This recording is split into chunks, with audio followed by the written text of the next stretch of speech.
जैसा हम जानते हैं कि धम्मचक्र प्रवर्तन दिवस है। आज को आषाढ़ पूर्णिमा भी है और इस दिन का हमारे इतिहास से बहुत गहरा संबंध है। वो इसलिए क्योंकि हजारों लाखों करोड़ों पुरुषों में कोई एक व्यक्ति अनेकों कल्पों में जाकर के अनेकों वर्षों से तप करते हुए, परिश्रम करते हुए, 10 पारमिताओं को पूर्ण करते हुए, 8 बलों को पूर्ण करते हुए, और जब कोई सम्यक संबुद्ध बनता है तो यह बहुत मंगल की बात होती है। और ऐसा मनुष्य जो बुद्धत्व को प्राप्त करे और बुद्धत्व प्राप्ति के पश्चात कहीं पर भी, किसी भी स्थान पर, किसी भी मनुष्य को जब पहला उपदेश देता है तो उस उपदेश में बुद्ध की जो बल है, बुद्ध का जो तेज है, वो समर्पित करते हैं। और उसको सुनने मात्र से, उसको धारण करने मात्र से, उसको अपने अंतर मन में गाड़ करके जब कोई साधक, जब कोई साधिका, जब कोई गृहस्थ सुनता है तो निश्चित ही वह निर्वाण की ओर जाता है। इसी तरह आज गुरु पूर्णिमा जिस तरह हम इसको कहते हैं, तो गुरु पूर्णिमा क्यों कहते हैं? क्योंकि इसी दिन भगवान ने जो सबसे पहले उपदेश दिया पंचवज्ञ परिव्राजकों को, और उन्होंने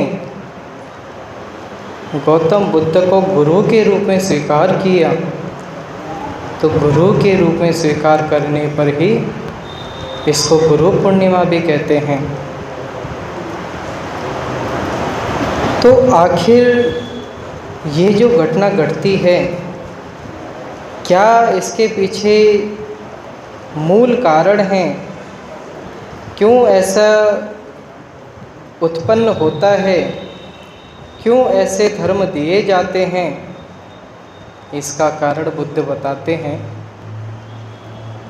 कि जब कोई मनुष्य इस लोक में जन्म लेता है तो जन्म लेने के पश्चात समस्त जीवन नाना प्रकार के दुखों से, नाना प्रकार के रोगों से, नाना प्रकार के उपद्रवों से वो दुखी होता है, पीड़ित होता है, परेशान होता है।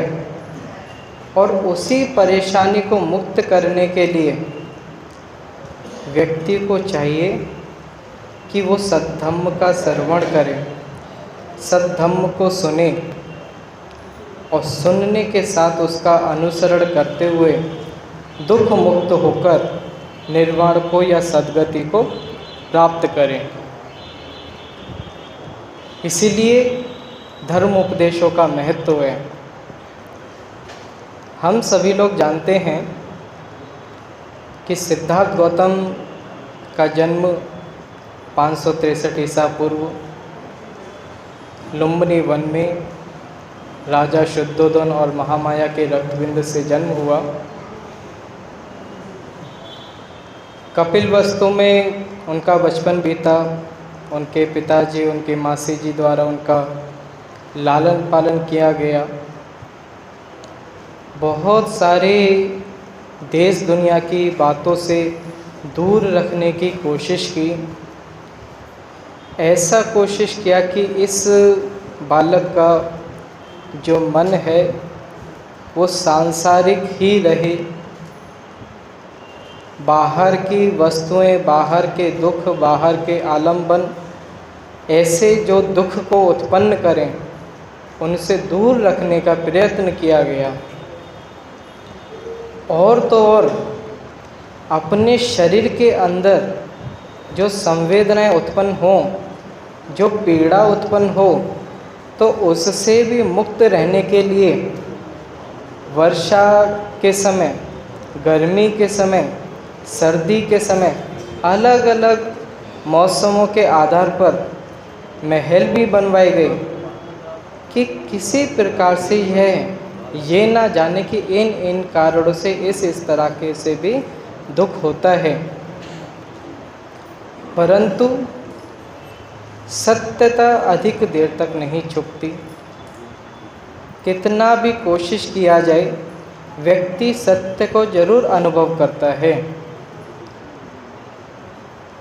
तो ऐसे ही जब सिद्धार्थ गौतम की उम्र थोड़ी बड़ी होती है, 18 वर्ष 20 वर्ष की आयु के करीब, जब वो नगर की ओर जाते हैं तो किसी मृत व्यक्ति को देखते हैं, किसी बूढ़े व्यक्ति को देखते हैं, किसी बीमार व्यक्ति को देखते हैं, तो जानते हैं कि यह व्यक्ति पीड़ित है, ये परेशान है, ये रोग ग्रसित है, इसके मरने पर इस तरह से लोग व्याकुल हो रहे हैं, तो ये दुख है, ऐसा सिद्धार्थ गौतम जानते हैं।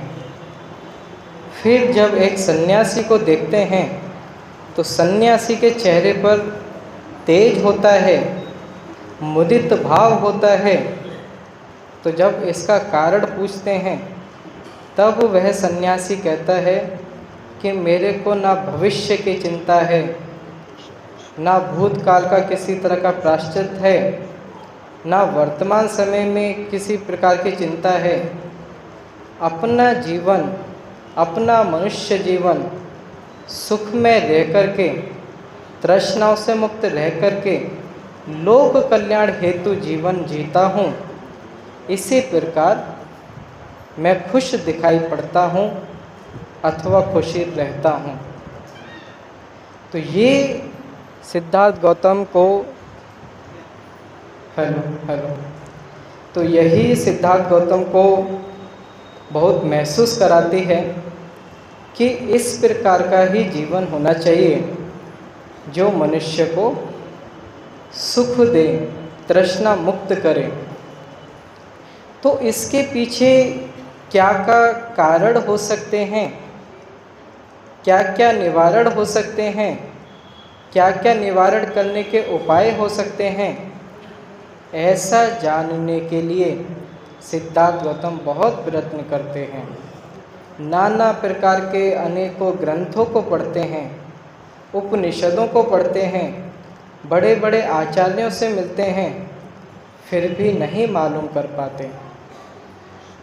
और 29 वर्ष की आयु में जब गृह त्याग करते हैं तो गृह त्याग की घटना जो होती है आपको मालूम होगा, वो भी आषाढ़ पूर्णिमा को ही होती है। आज ही के दिन वह गृह त्याग करते हैं और गृह त्याग करके वैशाली के जो बहुत सुप्रसिद्ध आचार्य आलार कलाम से मिलते हैं, उनसे योग विद्या सीखते हैं, सांख्य ज्ञान सीखते हैं, नाना प्रकार की समाधियों का अभ्यास करते हैं। और जब जानते हैं कि क्या इन तरीकों से मनुष्य को सुख अनुभव हो सकता है, मनुष्य तृष्णा मुक्त हो सकता है, तो नहीं हो सकता। उसके लिए ज़रूरी है कि वह मध्यम मार्ग का पालन करें। उद्दक रामपुत्र से भी मिलते हैं, उद्दक रामपुत्र से भी नेव संज्ञा ना संज्ञा का ज्ञान लेते हैं, कामावचर रूपावचर अरूपावचर का ज्ञान लेते हैं, लेकिन फिर भी जानते हैं कि इससे मात्र तृष्णा मुक्त नहीं हुआ जा सकता। तब सिद्धार्थ गौतम पूर्णतः अपने भोजन को त्याग करके, अपनी अन्य गतिविधियों को त्याग करके, मात्र आंखें बंद करके, कमर सीधी करके और समाधि का अभ्यास करते करते एक लंबा अरसा गुजार देते हैं और तब जाकर के पूरा 6 वर्ष होने के पश्चात वैशाख पूर्णिमा को ज्ञान प्राप्त करते हैं। ज्ञान प्राप्ति की घटना कोई साधारण नहीं होती है, क्योंकि ये हमारी जिस तरह से एकेडमिक एजुकेशन रहता है कि हम किसी आचार्य से मिले, किसी शिक्षक से मिले, उन्होंने एग्ज़ाम लिया, पास कर दिया, हमारे पास सर्टिफिकेट्स आ गया, इस तरह का नहीं रहता। बुद्धत्व की प्राप्ति करना अर्थात अपने चित्त से, अपने मन से एक एक करके सभी विकारों की उधेड़ना करनी पड़ती है। चित्त के अंदर जो भी संस्कार उत्पन्न होते हैं तो चित्त को संस्कार विहीन बनाया जाता है, संस्कार रहित बनाया जाता है। विसंखार गतं चित्तं, चित्त को विसंकृत बनाया जाता है। तब जाकर के जब चित्त में नए संस्कार उत्पन्न नहीं होते, तृष्णा मुक्त हो जाता है, संबोधि को प्राप्त कर लेता है, मार सेना को पराजित कर लेता है, सारे लोक के देवों को जीत लेता है, प्रेतों को जीत लेता है, तब जाकर के वो व्यक्ति बुद्ध बनता है। और बुद्ध बनने के साथ उस व्यक्ति के शरीर में, उस व्यक्ति के चित्त में बहुत ही सुखद संवेदनाएं महसूस होती हैं। और उन्हीं सुखद संवेदनाओं को महसूस करते करते सिद्धार्थ गौतम जब बुद्ध बनते हैं और बुद्ध बन के 7 सप्ताह तक बोधि वृक्ष के चारों ओर कभी बैठ करके, तो कभी घूम करके, तो कभी पानी के नीचे, तो कभी एक आँख से टकटकी लगाए हुए वृक्ष को देखते हैं, तो उस समय सुखद अनुभूति जो होती है उसका आनंद लेते हैं और अपने मन में विचार भी करते हैं कि जो मैंने संबोधि को प्राप्त किया, जिस सत्य को मैंने प्राप्त किया, इतने कठिन ज्ञान को प्राप्त किया, तो क्या यह कोई साधारण व्यक्ति, क्या कोई अन्य पुरुष इसको समझ सकता है? तब इस चीज़ का चिंतन करते हुए चतुर महाराज जी का आते हैं और वो गौतम से मिलकर के कहते हैं, गौतम आज आप इस बात से उदास मत होइए कि कोई आपके धम्म को नहीं सुनेगा, नहीं समझ पाएगा, नहीं धारण कर पाएगा।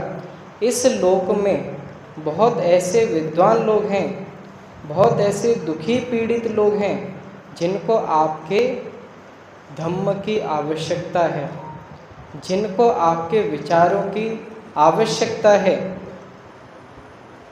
इस बात को साक्षी मान करके गौतम बुद्ध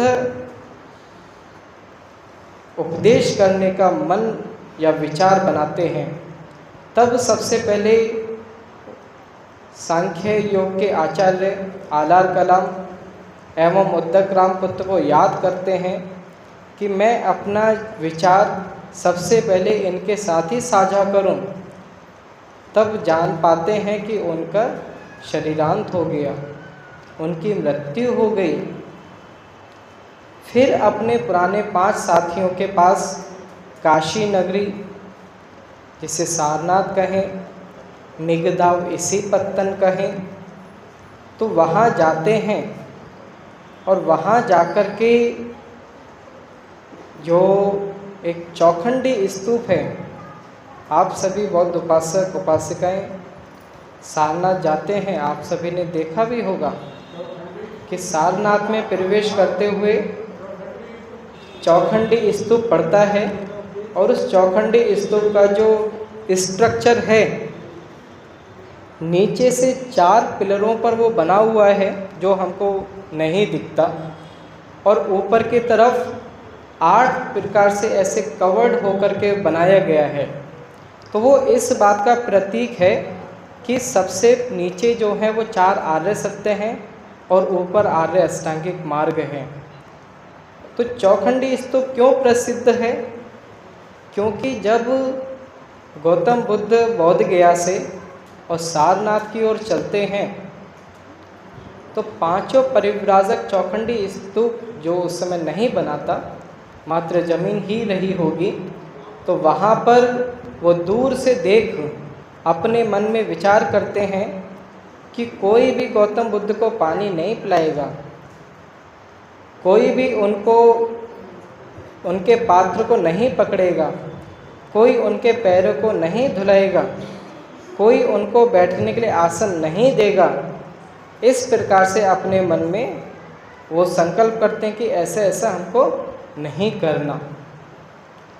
परंतु जैसे ही नज़दीक गौतम आते जाते हैं और उनको देख करके, उनके चेहरे पर तेज देख करके अपना जो संकल्प है उसको भूल जाते हैं, और कोई उनके लिए आसन बिछाता है तो कोई उनके पैरों को धोता है, कोई उनके लिए पानी पिलाता है, कोई उनको वंदन करता है, नाना प्रकार से उनको इस तरह से अच्छे तरीके से उनको ट्रीट किया जाता है। फिर कहते हैं कि आप तो पथभ्रष्ट हो गए थे, आपने तो सुजाता के द्वारा खीर का सेवन किया, फिर आपके ऊपर इतना तेज कैसे है? आपको ऐसा क्या प्राप्त हुआ है?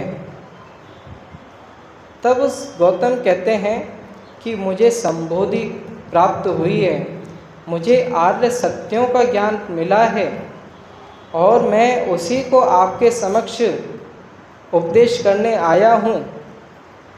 तब उनमें से कौंडिन्य कहते हैं कि बताइए हमको भी कि आपने क्या सीखा। तब गौतम बुद्ध कहते हैं कि 2 अतियों चरण पंथों का सेवन नहीं करना चाहिए। किस किस चीज़ का? कि काम सुख, बहुत अधिक सुख में जीवन नहीं जीना चाहिए, अपनी इंद्रियों को बहुत सुखी रहने की अवस्था में नहीं रखना चाहिए, और ना ही बहुत तप, बहुत परिश्रम इस प्रकार का कि वह आपके शरीर को या आपके चित्त को नुकसान पहुंचा दे। तो दोनों अतियों का सेवन नहीं करना चाहिए, बल्कि मैंने इनसे दूर होकर के एक मध्यम मार्ग को खोज निकाला है, जो आँख देने वाला है, ज्ञान कराने वाला है, मोक्ष प्राप्ति कराने वाला है। तो उसको आप सभी लोग ने सुना होगा, बहुत अच्छे से जाना होगा कि वो कौन सी मध्यम मार्ग है। तब गौतम बुद्ध कहते हैं कि मध्यम मार्ग कोई दूसरा मार्ग नहीं, अपितु आर्य अष्टांगिक मार्ग ही दूसरे शब्दों में मध्यम मार्ग है। तो आर्य अष्टांगिक मार्ग को जानने से पहले व्यक्ति को जरूरी है कि सुख की अनुभूति करने से पहले वह ये जाने कि सुख की आवश्यकता ही क्यों है, सुख चाहिए ही क्यों है। सुख से जो पहले दुख है, क्या हम दुख के बारे में जानते हैं? जिस प्रकार से बुद्ध के पहले आर्य अष्टांगिक मार्ग का सम्मा दिट्ठी शब्द आता है, सम्यक दृष्टि। तो मनुष्य को चाहिए कि दीघ निकाय में जिस प्रकार से ब्रह्मजाल सूत्र में 62 मिथ्या दृष्टियों के बारे में बतलाया गया है, पहले उनको भी जान ले। क्यों? क्योंकि कितना भी आप सही तरीके से पालन करने की कोशिश करें, परंतु जब तक यह नहीं जानेंगे कि इसमें क्या क्या मिथ्या भी हो सकता है, तो आप सम्यक दृष्टि को प्राप्त नहीं कर सकते। वैसे ही जब आप सुख की अनुभूति करना चाहते हैं, तो आपको ज़रूरी है कि पहले दुख के बारे में भी जानें, दुख को भी अनुभव करें, दुख को भी महसूस करें, और महसूस करके उसको जान करके जब उसको तटस्थ भाव से जब आप छोड़ेंगे, तटस्थ भाव से जब आप उसको देखेंगे, तब आप जानेंगे कि ये जो दुख है ये भी तो अनित्य है, ये भी तो हमेशा नहीं रहने वाला है, यह भी तो शाश्वत नहीं है। तो जरूरी है कि पहले जानना। तो बुद्ध फिर पहला आर्य सत्य देते हैं कि भिक्षुओं, पहला आर्य सत्य है कि दुख है।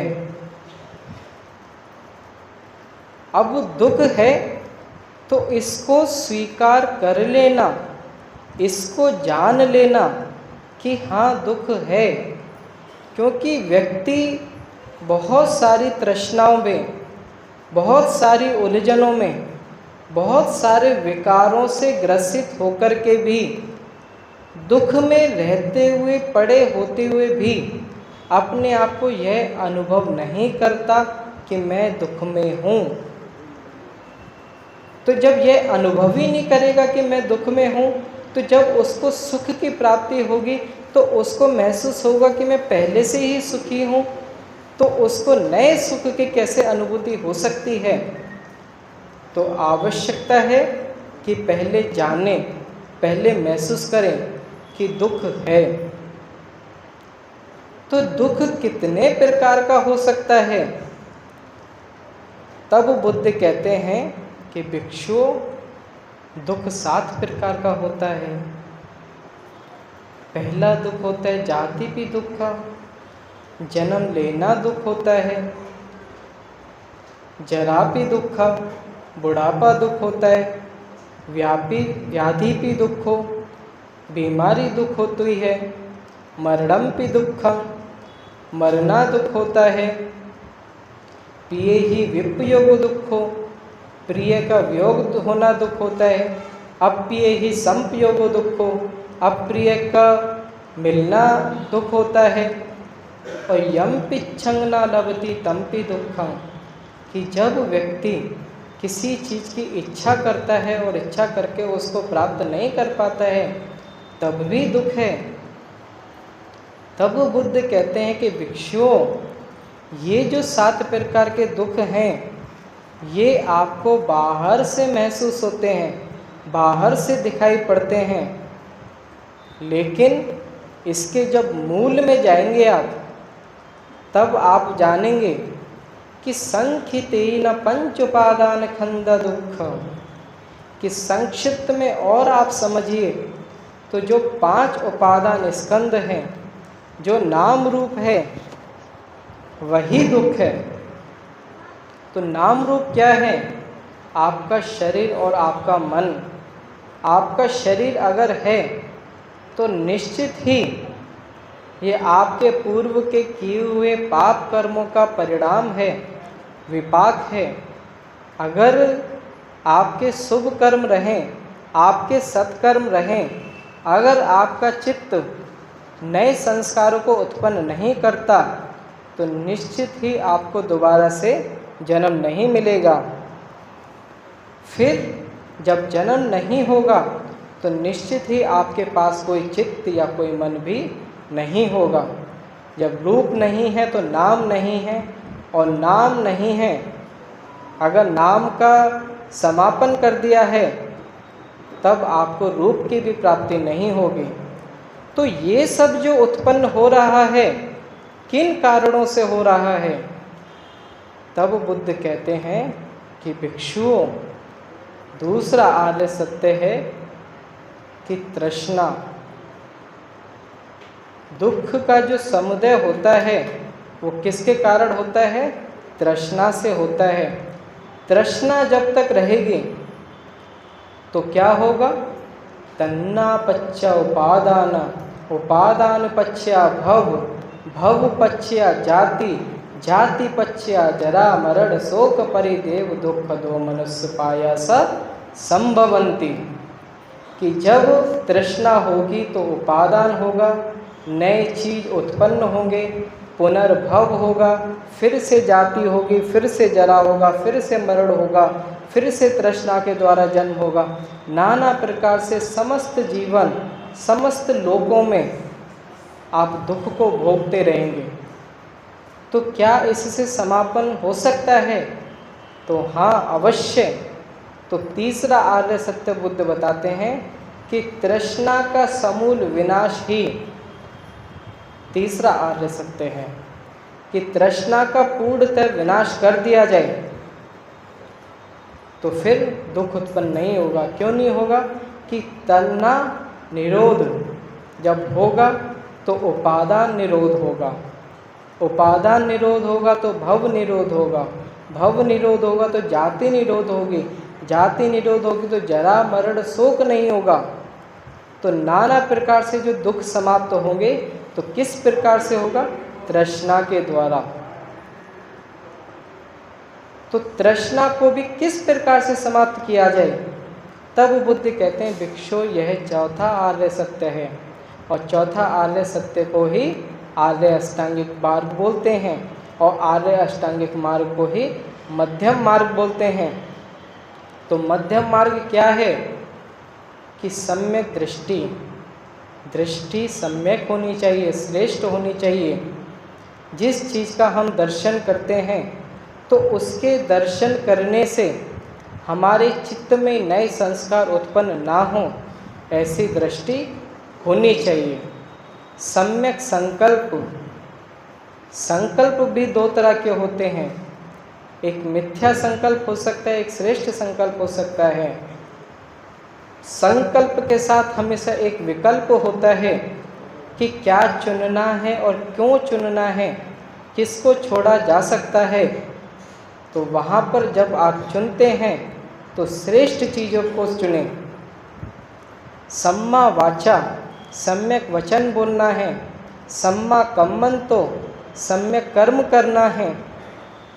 तो जब सम्यक वाचा है तो किस किस तरह की सम्यक वाचा है? बुद्ध कहते हैं मूसावादा वीरमणि सिक्खापदं समादयामि, पिसुड़ वाचा वीरमणि सिक्खापदं समादयामि, फरुस्सा वाचा वीरमणि सिक्खापदं समादयामि, संफप्पलापा वीरमणि सिक्खापदं समादयामि। कि आपको झूठ नहीं बोलना है, आपको चुगली नहीं करनी है, आपको व्यर्थ की बकवास नहीं करनी है, आपको हंसी ठिठोले नहीं करने हैं।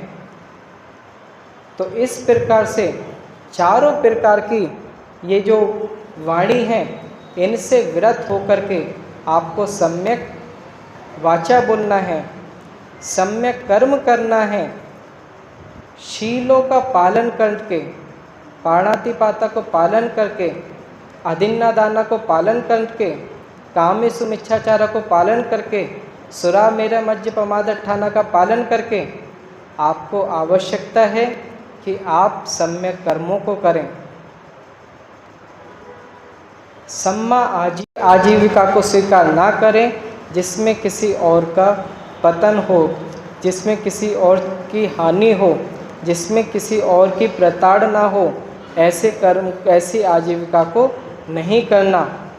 जीवन में हो सके तो सम्यक प्रयत्न का अभ्यास करना चाहिए। जितना हो सके मनुष्य के जीवन प्राप्त करने पर चाहिए कि आप अपने जीवन में जितने अधिक से अधिक अच्छे कर्मों के लिए, अच्छी आजीविका के लिए, अच्छी वाणी को ध्यान में रखते हुए, अच्छे संकल्प को ध्यान में रखते हुए, अच्छी दृष्टि को अपना करके आप प्रयत्नशील बने। तो श्रेष्ठ प्रयत्न करना, और श्रेष्ठ समाधि का अभ्यास करना। तो भिक्षुओं, ये आर्य अष्टांगिक मार्ग जब कोई पालन करता है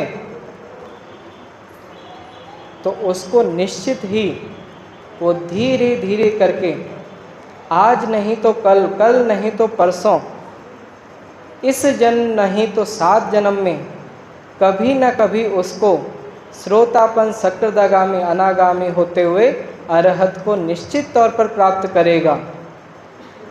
तो ये आर्य अष्टांगिक मार्ग का भिक्षुओं आपको अभ्यास करना है। अब जब यह बात बुद्ध भिक्षुओं को कहते हैं तो क्या यह बात उपासकों के लिए आवश्यक है? निश्चित है, क्योंकि आजीविका जो है वो उपासक की है।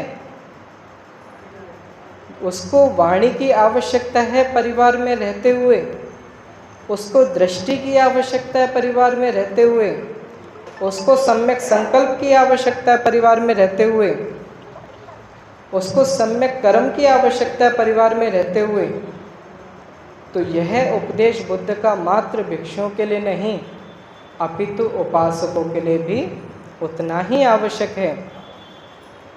साथ ही जब बुद्ध यह पहला उपदेश कौंडिन्य को करते हैं तो कौंडिन्य बुद्ध का उपदेश सुनते सुनते सुनते मात्र से ही अरहत को प्राप्त कर लेते हैं।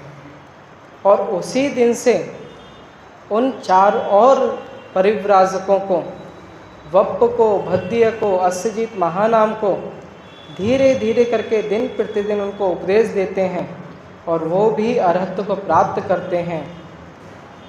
साथ ही सारनाथ के श्रेष्ठी पुत्र यश आते हैं अपने 54 मित्रों के साथ, वो भी दीक्षित होते हैं, वो भी उस वर्षावास में अरहत को प्राप्त करते हैं। तो यह जरूरी है कि बुद्ध के धम्म को सीखा जाए। अब आषाढ़ पूर्णिमा, जैसा आप जानते हैं, आषाढ़ पूर्णिमा से भिक्षुओं का वर्षावास शुरू होता है। वर्षावास के समय भिक्षु 3 महीने एक ही विहार पर रहते हैं, अन्य स्थानों पर घूमने, विचरण करने, भिक्षाटन करने आदि के लिए नहीं जाते हैं। तो इसमें क्या होता है, जिस प्रकार से भगवान जब राजगीर में रहते हैं तो अनाथ पिंडक को मालूम पड़ता है कि यहाँ पर कोई बुद्ध का जन्म हुआ और जन्म होकर के राजगीर में बुद्ध वर्तमान में ठहरे हुए हैं, लोक हित में धर्म उपदेश कर रहे हैं। तो इसको जान करके वो बड़ा प्रसन्न होकर के बुद्ध से मिलता है और क्या करता है, अपने यहाँ पर वर्षावास के लिए आमंत्रित करता है कि बुद्ध, मेरा आपसे निमंत्रण है, आमंत्रण है, अनुग्रह है कि इस वर्षावास आप हमारे श्रावस्ती नगर में करें। ये बुद्ध काल में हुआ। बुद्ध काल के बाद अनेकों बार हुआ।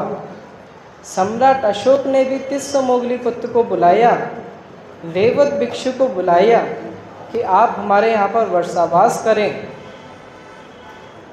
तो उसी प्रकार से इस समता बुद्ध विहार के जो पदाधिकारी हैं, वरिष्ठ उपासक उपासिकाएं हैं, मैं उनसे भी ये एक प्रश्न करना चाहता हूँ, पूछना चाहता हूँ कि आपके विहार पे बहुत लंबे समय से कोई ना कोई भिक्षु रहते हैं, कोई ना कोई श्रामणेर रहते हैं और बहुत अच्छे से सुचारू रूप से गतिविधियाँ चल भी रही हैं, परंतु अनेकों विहारों पर भिक्षु वर्षावास करते हैं, कठिन चीवरदान करते हैं। तो आप भी ऐसा करें। आपके विहार पर भी बहुत अच्छे से रूम हैं, कमरे हैं, भिक्षु आकर के रह सकते हैं। तो जब आप बाहर से भिक्षुओं को आमंत्रित करेंगे तो यहाँ के उपासक उपासिकाओं को कुछ नए विशेष तौर पे धर्म को सीखने को मिलेगा। आपको भी कुछ धर्म सीखने को मिलेगा। अन्य भिक्षु जो यहाँ पर आएंगे उनको भी यहाँ के क्षेत्र के लोगों से, उपासक उपासिकाओं से उनको महसूस होगा, उनको जानकारी मिलेगी कि ऐसे ऐसे भी धर्म को चलाया जा सकता है, सीखा जा सकता है। तो वैसे ही आप भी आमंत्रित करें, भिक्षुओं का वर्षावास कराएं, वर्षावास समापन होने के बाद कठिन चीवरदान कराएं। और इसमें मैं समझता हूँ कि सभी उपासक उपासिकाओं की सहमति भी रहेगी, जिससे कि 3 महीने का वर्षावास आपके लिए कुशल लाभान्वित हो सके। तो इसमें जैसे बुद्ध आर्य अष्टांगिक मार्ग, प्रतीत्य समुत्पाद, त्रिकाय का, तिलक्खन का आदि धर्मोपदेश देते हैं, हमको समझाने के प्रयत्न करते हैं, अच्छे आचरण को अपनाने के लिए आग्रह करते हैं। तो ज़रूरी है कि हम भी वैसे ही अपने आप को बनाएं। इसी के साथ आप सबको बहुत बहुत मंगल कामनाएं, साधुवाद। पुनः एक बार धम्मचक्र प्रवर्तन दिवस की हार्दिक शुभकामनाएं।